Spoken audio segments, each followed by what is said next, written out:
En tiempos de hambruna hay que buscar de todo para sobrevivir.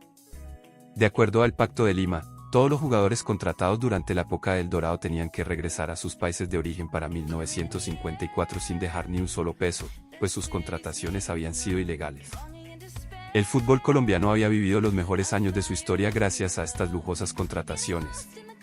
Jugadores de selección provenientes de Argentina, Uruguay, Brasil, Perú, incluso de Inglaterra, Escocia y Hungría. El dinero se derrochaba por doquier para generar un espectáculo de primer nivel. Los estadios se llenaban por completo cada que alguna de estas superestrellas jugaba.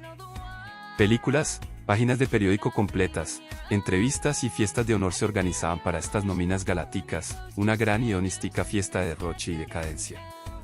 Hasta que la fiesta se acaba, y llega la hambruna. La repentina ausencia de las estrellas del Dorado lleva al colapso total del fútbol colombiano. Entre 1954 y 1957, 8 equipos del fútbol colombiano desaparecieron parcial o totalmente, incluyendo al Junior y al mismísimo Deportivo Cali que tanto había destacado en años anteriores. Las taquillas se drenaron totalmente, pasando de promedios de 15.000 y 20.000 por partido, a no más de 500 o 600 personas. Era el apocalipsis, la ruina total. La propia División Mayor del fútbol colombiano tuvo que entrar en liquidación, rogándole al gobierno nacional por 1.500 pesos para pagar deudas y poder seguir existiendo. Y entre toda esa ruina, estaba Santa Fe, peleando su propia lucha. El equipo había entrado en liquidación mucho antes en 1951, por lo que institucionalmente ya estaba preparado para lo que podía llegar. A pesar de ello, la repentina desaparición de sus estrellas argentinas e inglesas terminó por arruinar a Santa Fe deportivamente. Último puesto en 1954, penúltimo en 1955 y nuevamente penúltimo en 1956. A pesar de tener una mínima estabilidad económica en comparación a otros equipos, el equipo cardenalicio estaba fundido en materia deportiva, apenas ganando 12 partidos en estos 3 horribles años. Para 1957, se forma una diarquía, un gobierno de 2 presidentes. Además del actual presidente Gonzalo Rueda Caro, quien regresaba a la presidencia después de 10 años, llegaba a la dirección un hombre de nombre Jorge Ferro Mancera. 2 de los fundadores de Santa Fe regresaban a salvarlo en su época más oscura, como héroes que surgen después de décadas de sueño. No tenían estrellas. No tenían dinero. Pero tenían algo aún más valioso, conocían las raíces del club, entendían lo que Santa Fe representaba y sabían que la única forma de salvarlo era reconstruirlo desde los cimientos. Lo que vendría después no sería fácil. Pero si alguien podía salvar a Santa Fe, eran ellos. Santa Fe empieza una especie de torneo apertura con derrota ante Atlético Nacional y empate ante Bucaramanga. Aunque inmediatamente, se nota un gran cambio en el equipo. La consolidación de Carlos Rodríguez, Manuel Pacheco, Carlos Arango y Mario Bustamante hacían de Santa Fe un equipo sólido en defensa, algo que le había faltado muchísimo al equipo en los anteriores torneos. Muchos de estos criollos habían llegado en el Dorado o incluso un poco después, pero no fue sino hasta en la peor crisis que finalmente tuvieron un momento para destacar. Victorias ante Unión Magdalena, Deportes Tolima y Cúcuta Deportivo para empezar a abrir con toda la disposición. Por primera vez desde 1953, Santa Fe ganaba 3 partidos seguidos, y aunque sus rivales fueran de un claro menor nivel, el equipo cardenalicio había aprendido la lección de no subestimar a ningún equipo después de la traumática campaña de 1954. De la primavera se pasa al verano y con él los resultados más inesperados. En Palmira, Santa Fe empata de manera espectacular por 5-5 ante el América de Cali, y apenas 8 días después, Santa Fe aplasta por 6-1 al Boca Juniors de Cali, uno de los favoritos para el título. A pesar de estar envalentonado y más poderoso que nunca, a este Santa Fe todavía se le nota inestable y en proceso de reconstrucción. Una derrota por 4-1 ante Pereira y por 9-5 ante el Independiente Medellín bajan a Santa Fe de los primeros puestos, aunque una victoria espectacular por 4-3 ante el Atlético Nacional en el todavía joven estadio Atanasio Girardot mantienen al pequeño público interesado en lo que el rojo tiene para ofrecer. De junio se pasa a julio, mes en el que Santa Fe gana ante Cúcuta Deportivo y Atlético Bucaramanga, y de ahí se pasa a agosto, mes en donde empieza una crisis institucional por culpa del apretadísimo calendario nacional. Santa Fe pierde toda su velocidad y su ímpetu y cae la carrera por el título. A pesar de ganar ante Pereira y Bucaramanga, Santa Fe pierde con el campeón vigente Quindío por 1-0, y de ahí encadena una serie de empates que lo sacan completamente de la pelea. Para despedir este extraño torneo de apertura, Santa Fe empata por 1-1 ante el Independiente Medellín, quien se consagra campeón de esta primera ronda del campeonato nacional con clara superioridad sobre su inmediato perseguidor. El futuro es incierto. El club sigue en reconstrucción, pero hay señales de vida. La temporada no terminó con una hazaña histórica, pero comparado con los últimos 3 años, 1957 ya es un respiro. El campeonato profesional entra en crisis incluso antes de que se acabe su etapa inicial. Para asegurarse una buena taquilla y tratar de apaciguar las lamentables finanzas de los equipos profesionales, se había acordado que después de la etapa inicial de todos contra todos, los 8 mejores clasificados jugarían un octogonal del cual saldría el campeón. Sin embargo, el 31 de agosto se convoca una asamblea extraordinaria para definir temas puntuales como la selección Colombia en las eliminatorias al Mundial de Suecia, y en medio de la discusión, 4 equipos proponen un vuelco en el campeonato. América, Nacional, Bucaramanga y Millonarios proponen cancelar el octogonal y que en cambio se jueguen otras 2 rondas de todos contra todos para designar al campeón. Alfonso Señor Quevedo argumenta que los equipos eliminados del octogonal podrían fácilmente colapsar y desaparecer si no ven ni un solo peso de taquilla en los 2 meses restantes de fútbol. A pesar de que América, Bucaramanga y Nacional no tenían peso alguno en la cúpula de la división mayor, Millonarios en cambio era líder y señor de las directivas, por lo que esta propuesta fácilmente podía aprobarse debido a la pura influencia de Quevedo. Completamente ofendidos, los presidentes de Santa Fe, Independiente Medellín, Unión Magdalena, Cúcuta Deportivo y Deportes Quindío forman el Pacto de los 5, amenazando con retirarse del torneo si se permitía que esta revisión al formato pasase, argumentando que de pasar, el torneo se extendería hasta marzo del año siguiente, arruinando temas de calendario internacional y contratación. En un lado están los 4 eliminados liderados por Millonarios y su presidente Alfonso Señor, y en el otro lado está el Pacto de los 5 liderado por Santa Fe y su presidente Gonzalo Rueda Caro. Las 2 instituciones más grandes del fútbol colombiano habían tomado diferentes bandos, y el fútbol colombiano entraba nuevamente en una crisis sin precedentes. Es entonces que tiene que interceder un tercer actor. El gobernador de Tolima, Manuel Coronado, decide ofrecerse a organizar una reunión entre los 4 eliminados y el consejo directivo de la DIMAYOR. La propuesta del gobernador es declarar campeón al Independiente Medellín debido a su clara superioridad durante todo el torneo, y de ahí iniciar un torneo especial que cubra desde septiembre hasta diciembre. La propuesta entonces se manda al Pacto de los 5, quienes no están del todo de acuerdo pero muestran interés en la propuesta. Finalmente, a finales de septiembre, Gonzalo Rueda Caro manda una última propuesta. Jugar una ronda de 2 grupos hexagonales y que de ahí surja el rival que va a enfrentar a Independiente Medellín en la gran final anual de 1957.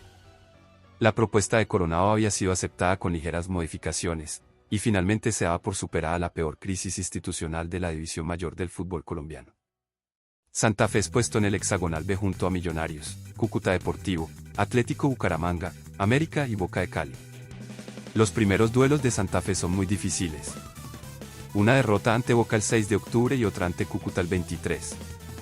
La interrupción del torneo y las 1001 discusiones entre directivos llevaron a la salida de un par de jugadores a mitad de torneo y la degradación del rendimiento físico y moral del equipo cardenalicio. Sin embargo, por un pequeño instante, Santa Fe surge nuevamente y parece ser aquel glorioso equipo que se consagró primer campeón en 1948. Victorias ante América en Cali y Bucaramanga en Bogotá, más un empate por 1-1 a Millonarios, devuelven a Santa Fe a la pelea por el hexagonal. Ni siquiera la derrota ante Boca detiene a Santa Fe, quien inmediatamente se recupera ganando por 2-0 ante América en Bogotá. Para seguir vivo, no solo en el torneo sino que institucionalmente, Santa Fe tiene que ganarle a Millonarios. Algo que no hace desde noviembre de 1948. 9 años y 20 clásicos han pasado, entre empates y victorias azules. Tiene que finalmente llegar nuevamente la victoria roja, probablemente la más importante en años. 24 de noviembre de 1957, Estadio El Campín de Bogotá. El gran responsable de la crisis institucional de mitad de año tenía que pagar por sus infamias. Millonarios había pasado todo el campeonato último, tanto en su etapa de todos contra todos como ahora en el hexagonal. El equipo azul había sido el mayor beneficiado del dorado y por ende también había sido el mayor perjudicado por su repentino final.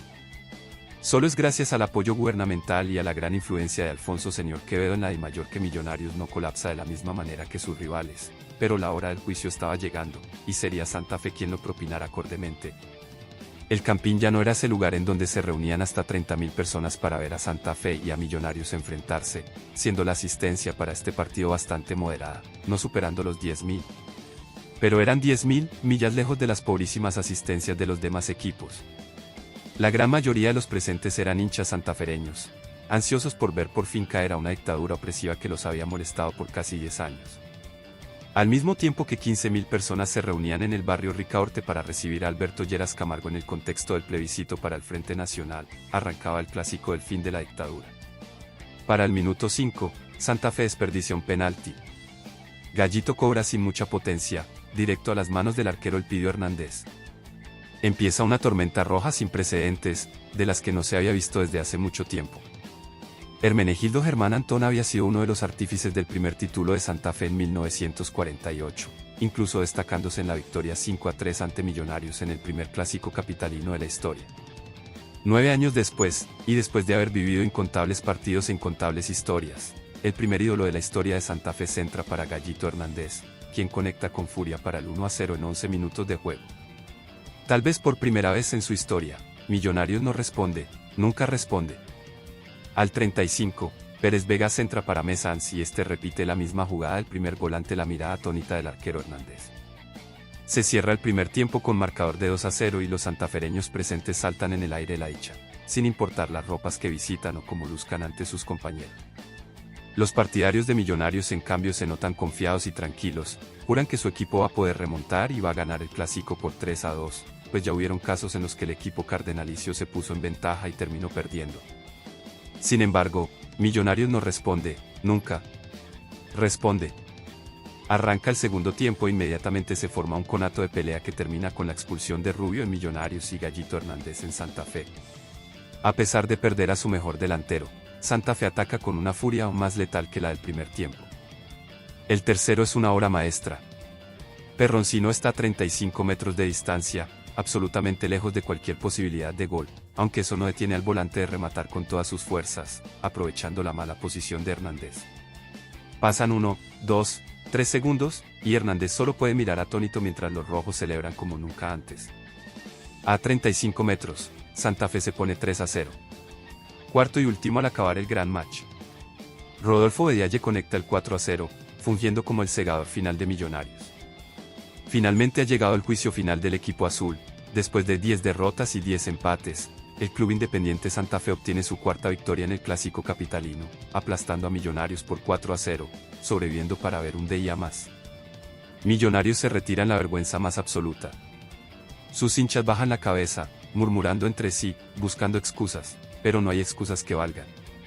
Esa noche, Bogotá se viste de rojo. Esa noche, Santa Fe rompe las cadenas. Increíblemente, el fútbol colombiano vive un año más. 2 equipos más se retiran para el torneo de 1958, pero finalmente llega la estabilidad, y aquel que va a liderar al fútbol profesional colombiano en su renacer es ningún otro que el Independiente Santa Fe. El torneo de 1958 es el primero desde el primero en 1948 en jugarse completamente según lo planeado. Sin partidos interrumpidos, sin abandonos, sin cambios de estipulaciones, sin boicot. Todos los 360 partidos del rentado nacional se ejecutan, algunos muy interesantes, otros tal vez aburridos, pero lo importante es que se juegan durante los 90 minutos. La vanguardia del buen juego es Santa Fe, que completa su nómina con la contratación de Vicente Greco y Juan José Ferrari.